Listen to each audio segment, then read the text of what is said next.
Ni siku nyingine tena tukizungumzia Simba. Uongozi wa klabu ya Simba umeamua kusimamisha kwa muda mchakato wote uliokuwa ukiendelea kuelekea uandaaji wa baraza la wadhamini kufuatia maamuzi yaliyofikia katika kikao cha bodi ya wakurugenzi kilichofanyika Agosti 3, 2026. Kwa mujibu wa taarifa rasmi iliyotolewa na mwenyekiti wa bodi ya wakurugenzi Kratos Magori akishirikiana na makamu mwenyekiti Murtaza Mangungu, matukio yote yamepangwa kuhusiana na mchakato huo yamesitishwa rasmi hadi hapo maelekezo mengine yatakayotokea kwenye bodi iliyopangwa.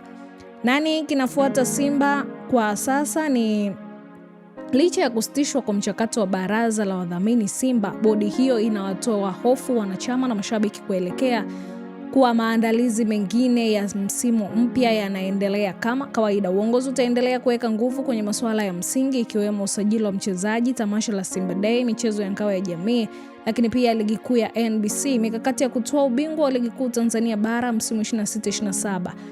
Raia kwa wanachama na mashabiki, viongozi wa Simba wamewasihi wanachama na mashabiki wote nchini kuendelea kuwa na utulivu, kushikamana na kuipa timu ushirikiano wa kutosha katika kipindi hiki muhimu cha maandalizi. Taarifa hiyo imethibitishwa kwa kauli mbiu inayounganisha wana Simba wote, Simba nguvu moja. Hii ni Gift Online TV, endelea kusubscribe, kushare, kulike pamoja na kucomment, na kutakia wakati mwema.